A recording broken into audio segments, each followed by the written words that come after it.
Hello, we are marathoning the end of this book. We are doing the Life and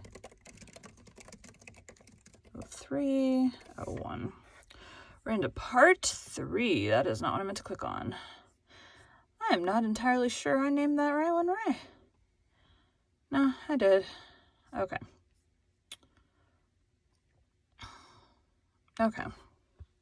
There we go. Today we'll be continuing The Life and Adventures of Santa Claus by L. Frank Baum. Old Age. 1. The Mantle of Immortality. And now we come to a turning point in the career of Santa Claus. And now we come to a turning point in the career of Santa Claus, and it is my duty to relate the most remarkable that has happened since the world began or mankind was created. We have followed the life of Claus from the time he was found a helpless infant by the wood nymph Necile, and reared to manhood in the great forest of Burzee. And we know how he began to make toys for children and how, with the assistance and goodwill of the immortals, he was able to distribute them to the little ones throughout the world. For many years he carried on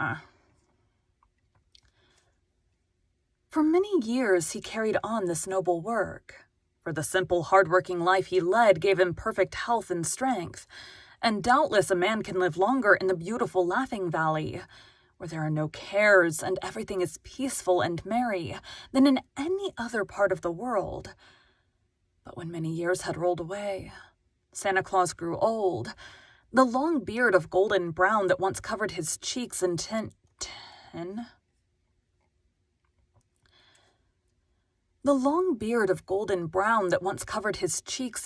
gradually became gray, and finally turned to pure white. His hair was white too, and there were wrinkles at the corners of his eyes, which showed plainly when he laughed. He had never been a very tall man, and now he became fat, and waddled very much like a duck when he walked.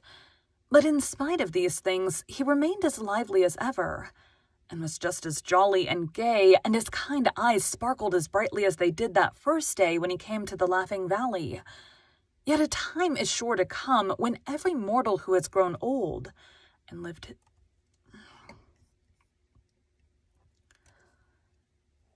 his life is required to leave this world for another. So it is no wonder that after Santa Claus had driven his reindeer on many and many a Christmas Eve, those staunch friends finally whispered among themselves that they had probably drawn his sledge for the last time. Then all the forest of Burzee became sad, and all the Laughing Valley was hushed, for every living thing that had known Claus had used to love him, and to brighten at the sound of his footsteps, or the notes of his merry whistle. No doubt the old man's strength was at last exhausted, for he made no more toys, but lay on his bed as in a dream.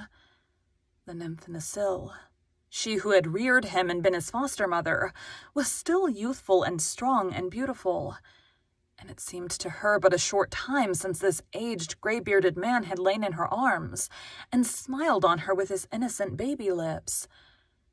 And this has shown the difference between mortals and immortals. It was fortunate that the great Ak came to the forest at this time. Necile sought him with troubled eyes and told him of the fate that threatened their friend Claus. At once the master became grave, and he leaned upon his axe and stroked his grizzled beard thoughtfully for many minutes. Then suddenly he stood up straight, and poised his powerful head with firm resolve, and stretched out his great right arm.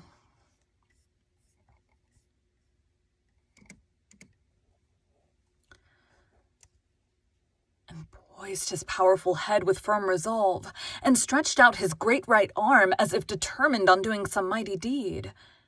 For a thought had come to him so grand in its conception that all the world might well bow before the master woodsman and honor his name forever. It is well known that when the great Ak once undertakes to do a thing, he never hesitates an instant.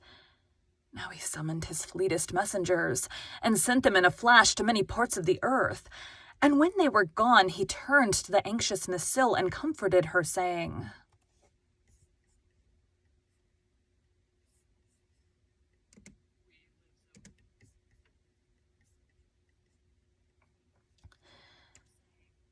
Be of good heart, my child.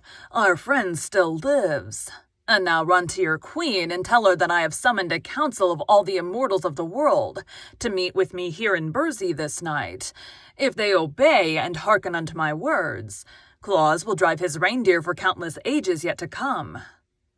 At midnight there was a wondrous scene in the ancient forest of Burzee, where for the first time in many centuries the rulers of the immortals who inhabit the earth were gathered together. There was the queen of the water sprites, whose beautiful form was as clear as crystal but continually dripped water on the bank of moss where she sat. And beside her was the king of the sleep fays, who carried a wand from the end of which a fine dust fell all around, so that no mortal could keep awake long enough to see him, as mortal eyes were sure to close in sleep as soon as the dust filled them. And next to him sat the Gnome King, whose people inhabit all that region under the earth's surface, where they guard the precious metals and the jewel stones that lie buried in rock and ore. At his right hand stood the king of the sound imps, who had wings on his feet, for his people are swift to carry all sounds that are made. When they are busy, they carry the sounds but short distances, for there are many of them.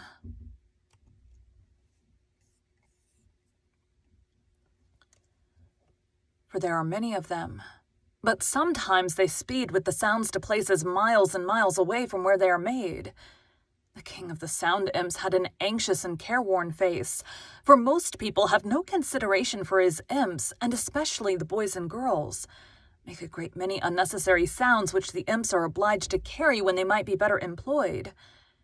The next in the circle of immortals was the king of the wind demons, slender of frame, restless and uneasy at being confined to one place for even an hour. Once in a while he would leave his place and circle around the glade, and each time he did this, the fairy queen was obliged to untangle the flowing locks of her golden hair and tuck them back of her pink ears. But she did not complain, for it was not often that the king of the wind demons came into the heart of the forest. After the fairy queen, whose home you know was in old Burzee, came the king of the light elves, with his two princes, Flash and Twilight, at his back.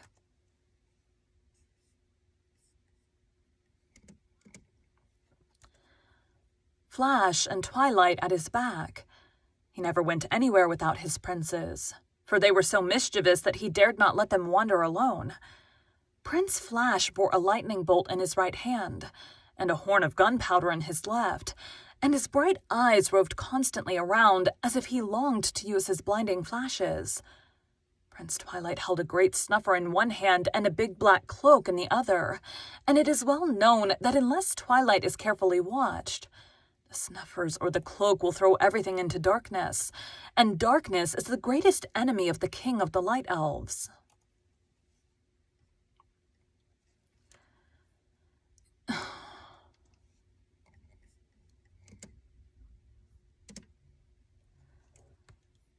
And darkness is the greatest enemy the king of the light elves has.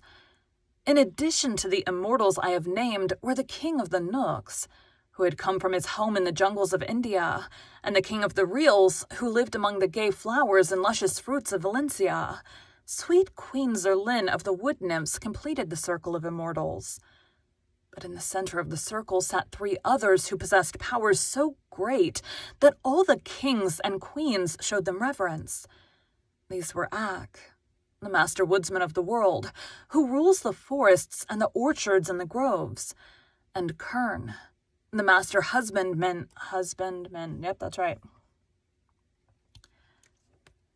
and Kern, the master husbandman of the world, who rules the grain fields and the meadows and the gardens, and Bo, the master mariner of the world, who rules the seas and all the craft that float thereon, and all other immortals are more or less subject to these three.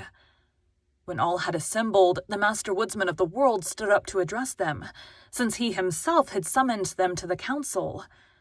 Very clearly he told them the story of Claus, beginning at the time when as a babe he had been adopted a child of the forest, and telling of his noble and generous nature, and his lifelong labors to make children happy, "And now," said Ak, "when he had won the love of the world, the spirit of death is hovering over him. Of all men who have inhabited the earth, none other so well deserves immortality, for such a life cannot be spared so long as there are children of mankind to miss him, and to grieve over his loss. We immortals are the servants of the world, and to serve the world we were permitted in the beginning to exist. But what one of us is more worthy of immortality than this man Claus, who so sweetly ministers to the little children?" He paused and glanced around the circle, to find every immortal listening to him eagerly and nodding approval. Finally, the king of the wind demons, who had been whistling softly to himself, cried out, "What is your desire, O Ak?"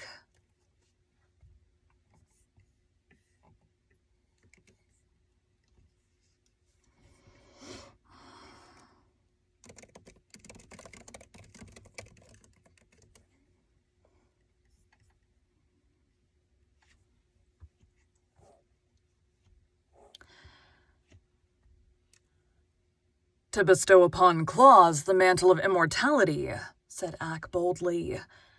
That this demand was wholly unexpected was proved by the immortals springing to their feet and looking into each other's face with dismay and then upon Ak with wonder.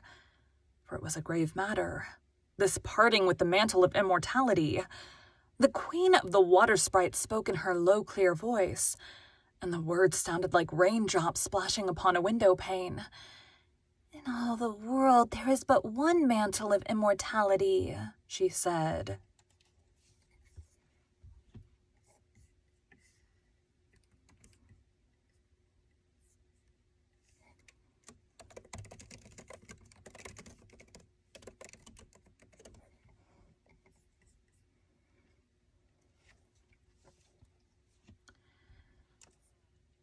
The king of the sound phase added, "It has existence since the beginning, and no mortal has ever dared to claim it."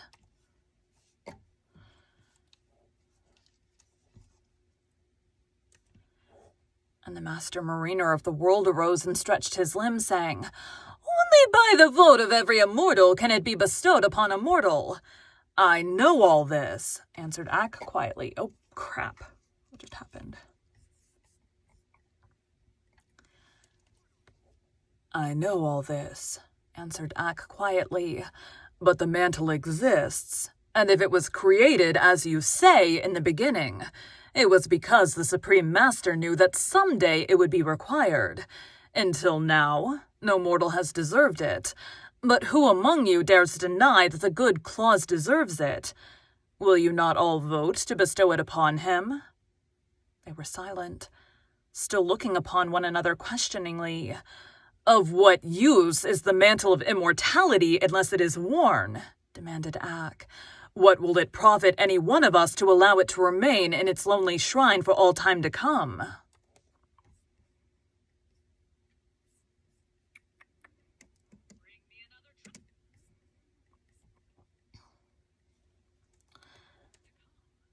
"Enough!" cried the Gnome King abruptly. "We will vote on the matter, yes or no. For my part, I say yes." "And I," said the Fairy Queen promptly, and Ak rewarded her with a smile.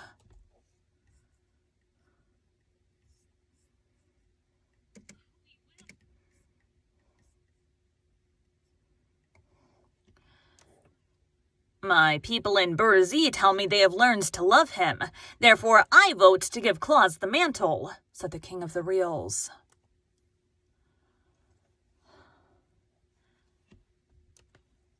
"He is already a comrade of the Nooks," announced the ancient king of that band. "Let him have immortality." Too many voices. I keep having to switch. Keep having to switch back and forth.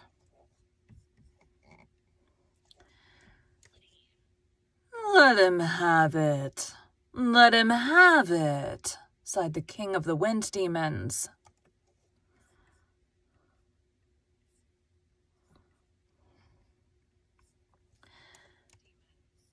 "Why not?" asked the king of the sleep phase. He never disturbs the slumbers of my people. Allow humanity. Let the good Claus be immortal. I do not object, said the king of the Sound King. I do not object, said the king of the Sound Imps. Nor I, murmured the queen of the Water Sprites. If light elves. If Claus does not receive the mantle, it is clear none others can ever claim it, remarked the king of the Light Elves. So let us have done with the thing for all time. The wood nymphs were first to adopt him, said Queen Zerlin. Of course, I shall vote to make him immortal. Ak now turned to the master husbandman of the world, who held up his right arm and said, Yes! And the master mariner of the world did likewise. After which Ak, with sparkling eyes and smiling face, cried out, I thank you, fellow immortals, for all have voted yes, and so to our dear Claus shall fall the one mantle of immortality that is in our power to bestow. Let us fetch it at once, said the Fey King. I'm in a hurry.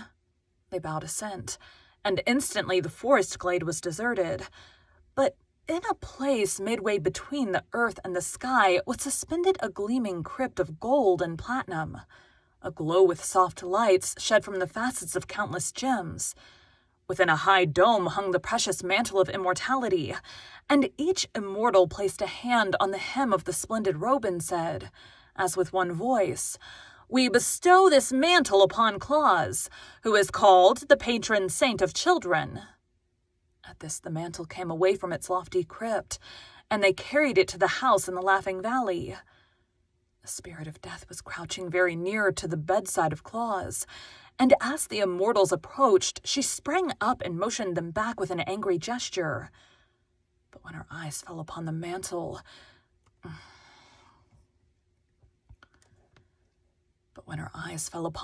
they bore, she shrank away with a low moan of disappointment and quitted that house forever. Excuse me. Softly and silently, the immortal band dropped upon Claus the precious mantle, and it closed about him and sank into the outlines of his body and disappeared from view. It became a part of his being, and neither mortal nor immortal might ever take it from him. Then the kings and queens who had wrought this great deed dispersed to their various homes, and all were well contented that they had added another immortal to their band. And Claus slept on, the red blood of everlasting life coursing swiftly through his veins, and on his brow was a tiny drop of water that had fallen from the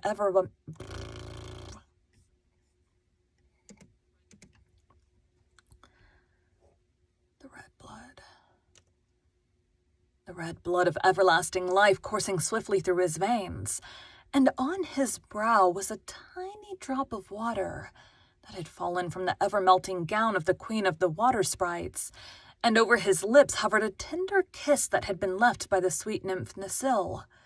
She had stolen in when the others were gone to gaze with rapture upon the immortal form of her foster son. Thank you for joining Bite at a Time Books today, while we read a bite of one of your favorite classics. Again, my name is Bree Carlisle, and I hope you come back tomorrow for the next bite of the life and adventures of Santa Claus. Okay. Thanks, guys.